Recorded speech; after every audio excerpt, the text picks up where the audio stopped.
किसी को काला कहना, नाटा कहना, कोडू कहना। अगर इनकी खुद की पर्सनालिटी देखो तो ये दुपट्टा स्कार्फ पहन के अपनी उम्र को छुपाए होते हैं, तो वो खुद एक फेल एक्टर हैं। मुझे ऑफर हुई थी पैसे की, मैंने एक्सेप्ट कर लिया था, तुम मुझे इतना पैसा दे सकते हो। वेलकम टू मूवी रिव्यू सुबह शाम में। आज हम बात करने वाले हैं नंबर 1 क्रिटिक, जिनका नाम क्या है? KRK। तो ये खुद को कहते हैं मैं नंबर 1 क्रिटिक हूँ, और यूट्यूब पर जिसकी जो मर्जी आती है वो बोल सकता है। कोई अपने आप को आइंस्टाइन भी कह सकता है, तो क्या वो आइंस्टाइन बन जाता है? तो अब आपको एक पैकेज हम दिखाते हैं कि जो इन्होंने दावा किया है कि वो सोसाइटी को बिगाड़ रहा है, ये सोसाइटी को कितनी बिगाड़ रहे हैं आप खुद सुन लीजिए। के नाम को बर्बाद कर रहा है, सोसाइटी को बर्बाद कर रहा है, ये हिंदुस्तान में गंदगी फैला रहा है। दोस्त है, लेकिन डंके की चोट पर कह रहा हूं कि ये टकला झूठ बोल रहा है कि वाकई ही ऋतिक भी पैच पहनता है, ऋतिक भी टकला है, और रणबीर कपूर भी बहुत टकला था। वो हेवी बाल है ना रणबीर के, वो उतने हैवी रियल में नहीं है। तो जिस दिन से फिल्म रिलीज हुई है उस दिन से इस चमगादड़ का मजाक बनाया जा रहा है। तो चलो बाहुली कंगना से पूछते हैं कि इस फिल्म की कहानी क्या है। अच्छा चलो, ये भी 24 आवर मिठाई बांटने वाली है। जरा देखो, जब ये मीडिया के सामने कहीं आती है तो ऑयल कहां कहां लगा कर आती है। प्रभास भाई को बताना चाहता हूं कि नशा नहीं होता, नशा होता है। क्या आज की तारीख में हर कोई पॉडकास्ट कर रहा है? ऐसा कौन है जो पॉडकास्ट नहीं कर रहा है? अगर 2.5 फीट 3 इंच हाइट वाला वरुण धवन डरता है तो बात समझ में आती। अपना सीनियर कल्लू भाई अजय देवगन जी सुन लिया कि ये साहब खुद कैसे दिखते हैं, खुद ये बाल लगा कर आते हैं, ठीक है, खुद का कोई हाइट ऐसी नहीं है, लेकिन लोगों को 2.5 फीट का कहना, किसी के रंग का मजाक उड़ाना। आप मूवी के रिव्यू देते हो तो मूवी का रिव्यू दो। आप किसी की आंख, नाक, कान जो बेचारे ने खुद नहीं बनाया है, वो उसको नेचर से मिला है, गॉड की तरफ से मिला है, आप उसका मजाक उड़ाते हो। साउथ की मूंछों वाली एक्ट्रेस रश्मिका ने 2-3 दिन पहले इसका जो नुकसान क्या हो रहा है, आप लोग कहेंगे कि यार हम क्यों ऐसा वीडियो बना रहे हैं, हम यहाँ कोई प्रीच करने आए हैं।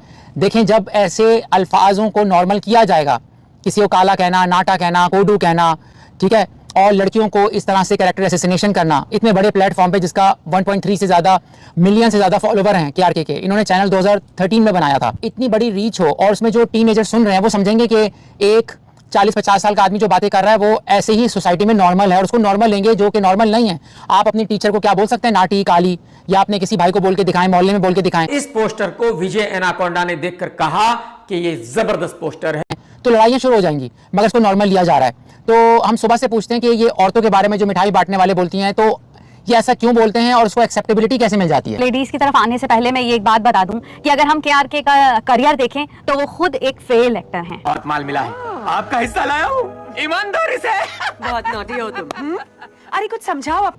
जो कि फेल हो चुके हैं एक्टिंग में। ज्यादातर मुझे उनकी वीडियोस देखकर ऐसा ही लगता है कि वो जो अपने दिल की जो खुन्नस होती है ना, वो एक्टर्स के निकालते हैं। निकाल पैसा निकाल। अरे भैया मैंने बोला ना, मैं आपको दे चुका हूँ। अबे साले कमीने। क्योंकि उन्हें काम नहीं मिला होगा या उनकी जो पर्सनल जेलेसी है, तो इनको एक कामयाब प्लेटफॉर्म मिल गया, या इजीली उनके पास एक YouTube प्लेटफॉर्म आ गया जिसमें अब वो हर एक्टर को, हर डायरेक्टर को ट्रोल कर सकते हैं आसानी से। अगर डबल ढोल की आयुष्मान खुराना डरता है तो बात समझ में आती है। अगर देव मानुष जैसा दिखने वाला प्रभास भी उसके खिलाफ बातें कर सकते हैं। हर एक को उन्होंने नाम देना सीखा है। सबसे पहले किसी यूट्यूबर ने, किसी क्रिटिक ने जो है किसी भी एक्टर को इस तरह काला, डबल ढोल की, मूंछों वाली हीरोइन, मूंछों वाली, काली और फूली हुई, ये तमाम वर्ड्स जो हैं जो KRK ने दूसरों को दिए हैं। तमन्ना को फैली हुई या फूली हुई, हाँ, इसी तरह के वर्ड यूज करते हैं। एक जगह इंटरव्यू में वो कह रहे थे किसी को कि ये औरतों की इज्जत नहीं करता, और ये खुद काली बोलेंगे, तो मिठाई बांटती है, फलाना, ये वर्ड इन्होंने बनाए। इनको इससे इनकी गंदी सोच का अंदाजा हो रहा है। ये वही सोसाइटी में ये चीज फैला रहे हैं कि आप औरतों को जज करो। और क्या इनको कोई हीरोइन आके बताती है मैं मिठाई बांटती हूँ? हाँ, और अगर बांटती है तो उसकी अपनी पर्सनल लाइफ है। आप कौन होते हो? मैं रसगुल्ले की बात कर रहा हूँ, वो लड़की अपने हाथों से रसगुल्ला खिलाएगी, बात को समझो। कौन हो आप? उनके डैडी लगे हो? तो और ये सारी एक्टर्स हैं, अगर इनको कुछ सुनेगा तो लोगों ने सुसाइड किए हैं, डिप्रेशन में लोग चले जाते हैं। मोटे ही बोलते थे और ये नाम हो गया था, ये नहीं था कि दिन में 1-2 बार बोल दिया। और KRK से सोसाइटी इस तरह खराब हो रही है कि एक तो बच्चों पर ये गंदा असर पड़ रहा है इनकी खराब लैंग्वेज का, और दूसरा जो अगर इनको एक्टर्स सुनते हैं तो वो भी डिप्रेशन में जा सकते हैं कि यार मुझे काला क्यों बोल रहा है, हाँ, या मुझे नाटा क्यों बोल रहा है। इसके अलावा तीसरी एक और चीज मैंने देखा है कि इनके 99% वीडियोज में सिर्फ और सिर्फ किसी को गाली गलौज देना होता है। यानी ये रिव्यू नहीं देते, वो नाम का रिव्यू देते हैं। अगर कोई अच्छा रिव्यू दे भी दिया, ऐसा लगता है कोई किसी ने लिख कर दिया है। इन्होंने एक दफा खुद माना था कि मुझे ऑफर हुई थी पैसे की, मैंने एक्सेप्ट कर लिया था, तुम मुझे इतना पैसा दे सकते हो। तो अब इनके अगर 1.5 मिलियन फॉलोवर हो गए हैं तो इसका मतलब है कि सोसाइटी को सोचना पड़ेगा कि ऐसे लोगों को क्यों सुन रहे हो, उनका तो पैसा बन रहा है, लेकिन नस्ल आपकी तबाह हो रही है, बच्चे आपके बिगड़ रहे हैं। मुझे आप बताइए कि फेडरेशन के सेक्रेटरी तिवारी की औकात है कि वो 100 करोड़ रुपए दे सकता है? वो 10 करोड़ नहीं दे सकता। अब जाहिर है मैं तो केआरके को भी जज करूंगी। अगर इनकी खुद की पर्सनालिटी देखो तो ये दुपट्टा स्कार्फ पहन के अपनी उम्र को छुपाए होते हैं, खुद इन्होंने विग लगाई होती है, अपने आप को देखा है इन्होंने कभी, देखे मिरर में कि वो कैसे दिखते हैं, फिर वो किसी के ऊपर उंगली उठाएं, फिर वो किसी के बारे में ऐसी बात करें। पहले अपने आप को तो देखें कि वो लगते कैसे हैं। दुपट्टा पहन के उन्होंने अपने आप को छुपाया हुआ है कि उनकी अपनी झुर्रियां ना दिखें। बुढ़ा वो सलमान खान को कहते हैं एजिज्म। और उस बेचारे ने नेटफ्लिक्स पे आके बताया कि उसको क्यों ऐसा प्रॉब्लम होता है, उसको फेशियल पेन का मसला है, जो सुसाइडल पेन होता है, उनको न्यूरो का प्रॉब्लम है, चलने फिरने मुश्किल होती है, उनको ये एजिज्म का ताना दे रहे होते हैं। यानी आप अगर कोई एज बेचारी की हो रही है और उसके सेहत के इश्यूज हैं तो बजाय आप सिंपैथी क्रिएट करें, आप उनका बुढ़ा कह के बड़ू कह के मजाक उड़ाते हो। टिंगू बोलेंगे, खुद की कितनी हाइट है इनकी, जो ये किसी को ये वर्ड बोलेंगे तुम नाटे हो, छोटे हो, काले हो। बाल तो खुद लगाए हुए इन्होंने, बाल तो और खुद दूसरों भी को तो क्यों गंजे बोलते हैं हैं। कि टकला बोल रहे हैं। हाँ, टकला, ये तमाम वर्ड जो मुझे लगता है कि इनको सुनने में मिले होंगे ना लाइफ में, इन्होंने यहाँ आकर अपनी फ्रस्ट्रेशन जो है वो और निकाली है। अच्छा, हम लोगों की एज ऐसी कि हमें पता है कि कहाँ कैसे बात करनी है, लेकिन जो नौजवान नस्ल है, जो जेनजी कहलाती है, टीनेजर्स हैं, उनको नहीं पता कि अल्फाज कौन से कहाँ बोलने हैं। तो वो क्या इनसे सुनते होंगे और वो रिपीट करेंगे अपने दोस्तों के साथ, लड़कियों के साथ, जो कि खराब सोसाइटी क्रिएट हो रही है। जैसे मैं आपको एक और सबूत देता हूँ, क्या होमोफोबिक होना अच्छी बात है? होमोफोबिक कहते हैं कि जिनकी सेक्सुअल ओरिएंटेशन सेम सेक्स में होती है, ये उनकी मर्जी है, ठीक है। ये फिर फिल्में क्यों देखते हैं? फिल्में देखना भी तो गलत बात है। डांस क्यों देखते हैं? वो भी गलत बात है। आइटम नंबर क्यों देखते हैं? वो भी गलत बात है।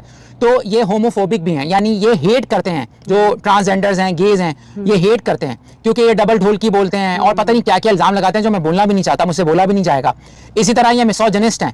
इनका अगर आप 30 मिनट्स का वीडियो देखो तो आपको सुनने में तो शायद मजा आ रहा है, लेकिन वो जो जहर आपके बच्चों में जा रहा है वो आप उसको रोकना चाहिए आपको। जैसे ही मिसोजिनिस्ट हैं, यानी औरतों के रात को किसके साथ सो रही है नजर रखते हैं, ठीक है, ये गलत कल्चर है। और भी मूवी के रिव्यू देते हैं, जैसे ट्राइडेंट प्रोडक्शन मुझे बहुत पसंद है, ठीक है, शान भी मुझे अच्छे लगते हैं, वो भी इतना ज्यादा इस तरह से नहीं बात कर रहे होते, और भी बहुत सारे अच्छे हैं। हाँ, ये सब मूवी का रिव्यू देते हैं, ये किसी की आंखों का रंग का रिव्यू नहीं देते, जो कि गलत है। फिल्मी इंडियन भी इस तरह किसी को टॉन्ट नहीं करती है, टारगेट नहीं बना करती। हाँ। जिस तरह इन्होंने ये जो अंदाज अपनाया है इंतहाई गलत है, और जहन इंतहाई गंदा है, गंदा दिमाग, गंदी सोच, ठीक है। और इस गंदे जहन को अगर लोग सुन रहे हैं तो उनकी मर्जी है, वो सुने ना सुने, लेकिन हमारा एक फर्ज था कि हम मूवीज का रिव्यू देते हैं। भाई, हमारी कोशिश होती है कि हम एक्टिंग का रिव्यू करें, हम स्टोरी का रिव्यू करें।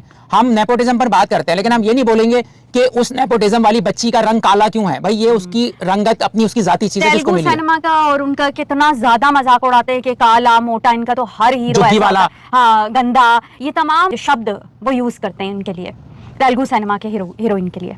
एक वीडियो में एक साहब थे, उन्होंने 100 ऐसे नाम लिखे थे जो केआरके ने एक्टर्स को दिए हैं, ठीक है, यानी जो उनके कैरेक्टर असैसिनेशन की है, काला, नाटा, व्हाटएवर, 100 इन्होंने ऐसे अल्फाज बोले हैं। और वो कह रहे थे कि केआरके तो हमें हंसाने के लिए करता है।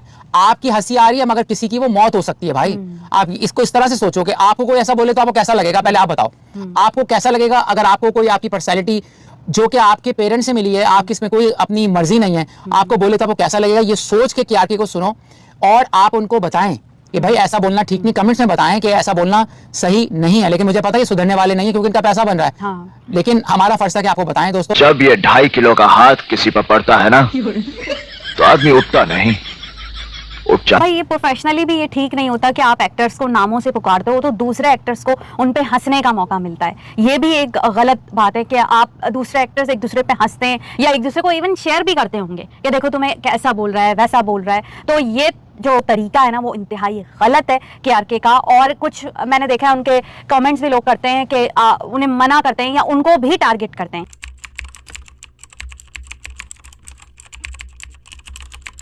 केआरके को, लेकिन उन्हें कोई फर्क नहीं पड़ता। उनके पब्लिक जो भी उन्हें कोई कहे वो अपना वीडियो बनाए चले जाना है, वो वीडियो बनाए, लेकिन एटलीस्ट शब्द का अच्छा यूज करें। और इसमें एक और चीज़ है, हम ये नहीं कह रहे कि आप बिल्कुल ही बोरिंग सा रिव्यू दें, आप ऐसी, हम भी करते हैं मजाक, मगर उसकी एक लिमिट होती है। जैसे मैं मजाक कर सकता हूँ कि जुनैद जो हैं आमिर खान के बेटे, वो आमिर खान से ज़्यादा बड़ी एज के लगते हैं यार। ये तो अब ये ऐसी चीज़ है कि कोई ऐसा, मैं ये नहीं कह रहा कि ये पागल है, ये तो पागल भी बोलते हैं लोगों को, ठीक है।